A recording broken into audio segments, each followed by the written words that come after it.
I want to touch up on chapter 5. Heaven and earth are not human. They regard myriad of things as straw dogs. We cannot relate this in our life. Say our loved one passed away. Why is God so inhumane? So much suffering.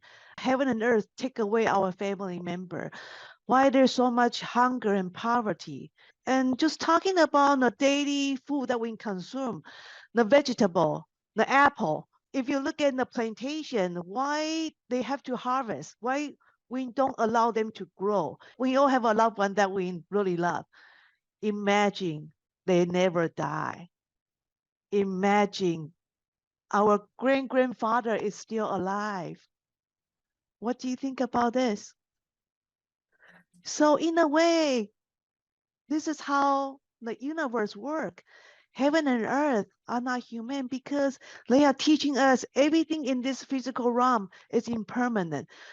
You will not understand what is impermanence until you experience the impermanence. So I truly believe this is what it meant in Laozi's mind.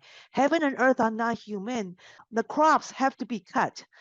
The vegetable have to be cut. Without cutting, we will not have food to eat on the table. We will not have corns to eat. We will not have tomato, cucumber, all those. And our grandfather, grandmother will still be alive. Imagine you are still alive with your grandfather and grandmother, and you live like millions of years old, and you ask heaven and earth to be human. If you want heaven and earth to be human, you want God to be human this way, but this is not how it works. There's impermanence, there's reincarnation. So in the sense, it's not human. And the second one, the sage is not human. Why the sage is not human? Jesus said that if you want to enter the kingdom of God, follow me, follow me. Yet he was crucified. So he wants us to be crucified too, like him. In other words, if we want to follow him, we have to carry our own cross. Isn't that inhumane? Because he wants all of us to follow his footstep. Can we say that he set a great example for us, or he set a good example for us? The sage is not human. Talking about Mother Teresa, we know that she died and a few years ago. She did not get married. I mean, she was not married. Maybe she chose not to be married, and she was living in another country, not with her family member. Yet we admire her so much. We regard her as a saint and sages. Yet she set such a great example that we're supposed to follow. But isn't that inhumane? Because if we all follow her, we will have to be separated from our family.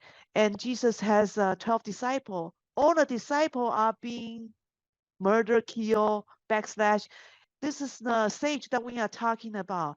Do we want to follow their spirit? Do we want to follow their footstep? We want to guard the Dharma. We want to guard the gospel. We want to guard the Tao, even to the point that we have to sacrifice our life. That's why Laozi say the sage is not human, because they set a very, very high standard for us to follow. Isn't that true? So that will be my interpretation of chapter 5. And chapter 5, it's really hard to explain because the only way to explain the sage is not human and heaven and earth is not human, you can only explain it from this perspective. Otherwise, it will not work, because from Laozi's perspective, sage on a saint, sage and saint are the same. Sage is in the Eastern culture, Western culture, we call it the saint. So the saint is a divine person that everybody should follow, such as Jesus. The term sage has been mentioned in Tao Te Ching for 31 times. And sage has a very divine quality.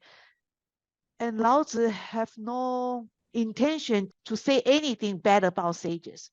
So going back to our discussion title, about a sage in Tao Te Ching, why Laozi isn't always saying positive things about a sage.